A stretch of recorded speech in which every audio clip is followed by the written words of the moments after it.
Olá, sejam bem-vindos e bem-vindas à unidade 3 da disciplina Técnicas e Dinâmicas de Grupo. Hoje falaremos um pouco sobre os tipos de grupos, o desenvolvimento desses grupos e também a diferença entre grupos e equipes. Primeiramente, no que se refere aos tipos de grupos, como já especificamos nas outras unidades, há dois tipos de grupos no geral, que são grupos formais, que são grupos de comando, estão especificados no organograma de uma instituição, de uma organização, e trazem hierarquias entre os membros. E temos também os grupos informais, que são grupos naturais de pessoas e que respondem a necessidades sociais. Desses grupos informais, nós temos os grupos de interesse e os grupos de amizade. Grupos de interesse são também grupos temporários que visam, por exemplo, fazer um requerimento ou fazer uma reivindicação. São quando pessoas se unem para um interesse bastante temporário.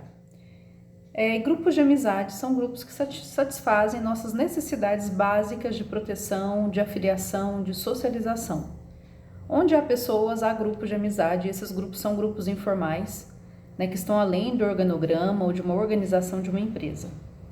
Esses grupos eles são muito importantes, respondem a necessidades humanas, e o gestor, nesse aspecto, ele precisa estar atento a esses grupos, à existência deles, e trazer os líderes naturais desses grupos para os objetivos da organização. Então, ele precisa se aliar a esses grupos. Por que formamos esses grupos tão informais, que são esses grupos de amizade, de relações humanas? Porque precisamos satisfazer nossas necessidades humanas. Que necessidades são essas? Primeiramente, a segurança. Quando a gente entra numa empresa, entra em uma instituição nova, a gente se sente muito perdido e com muitas dificuldades de contextualizar, de compreender como que funciona essa organização. Então, frente às exigências desse novo lugar, é muito importante a filiação a esses grupos informais. Além disso, os empregados eles podem se sentir muito inseguros, porque frente às exigências da gestão, isso vem com certo desconforto, porque são sempre atividades novas ou se a exigência é maior, aquilo também pode trazer um desconforto. Então ele busca esse conforto, essa segurança nesses grupos informais. Ou também quando há mudanças no quadro da própria organização, como por exemplo quando há enxugamento do quadro de funcionários, é muito importante esse apoio nesses grupos informais. Nós temos também uma necessidade, além da segurança, uma necessidade social, que é a necessidade de afiliação a grupos, a fazer parte, a pertença. Também a necessidade de estima, que se sentir considerado, se sentir único nos grupos. E os grupos são, por fim, formados para interação e para o interesse. As pessoas se aproximam por uma meta, Por exemplo, o exemplo de equipes autogerenciadas, que têm maior capacidade de gestão e decisão, sem necessariamente ter um gestor ali para gerir essa empresa, essa equipe, Então, essas equipes autogerenciadas, elas são muito interessantes e mostram que as equipes elas podem funcionar muito bem, desde que elas tenham uma coesão bastante clara, bastante forte, e uma meta ali que é a própria tarefa. No que se refere ao desenvolvimento dos grupos, é importante a gente compreender que o desempenho do grupo depende dessa aprendizagem que ela é individual das pessoas, a viver em grupo, como também a forma como esse grupo consegue, como essas pessoas desse grupo conseguem trabalhar bem umas com as outras. Um comitê, por exemplo, ele pode ser eficaz se a preocupação for desenvolver um produto melhor, fazer uma tarefa melhor, mas ele pode ser menos eficaz se estiver muito centrado em cada um, se as pessoas estiverem com objetivos somente individuais e perder a coesão grupal. Então, coesão grupal é uma qualidade importantíssima das equipes e dos grupos. Há alguns estágios, como especificados também no mapa mental 3.1, pelos quais os grupos podem passar, como por exemplo o estágio de formação, onde as pessoas estão se conhecendo, é um estágio ali na formação de um grupo, de uma equipe, é um momento onde as pessoas estão ali se conhecendo, experimentando suas posições. Tem um momento de tormenta, que pode ser um momento onde há debates, onde há diferenças, onde surgem hierarquias próprias de um grupo, que é um fenômeno bastante normal. Há um momento também onde há uma normalização, com um senso de coletividade, mais coesão.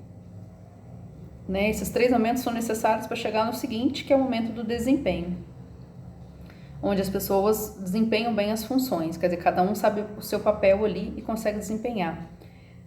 Para no fim chegar à última etapa, que é a finalização, que também implica uma certa dispersão, onde essa equipe ela pode, considerando que as equipes são temporárias, a equipe ela pode também chegar ao seu final, né? O que, por um lado, é algo interessante, porque traz o sucesso da equipe, mas pode também trazer um certo luto, porque as pessoas se envolveram na equipe e não querem romper aqueles laços.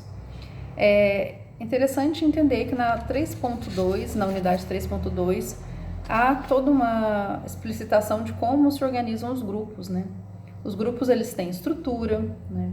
Eles têm hierarquia, as pessoas têm status diferentes, às vezes não só dado pela hierarquia da empresa, mas status entre elas.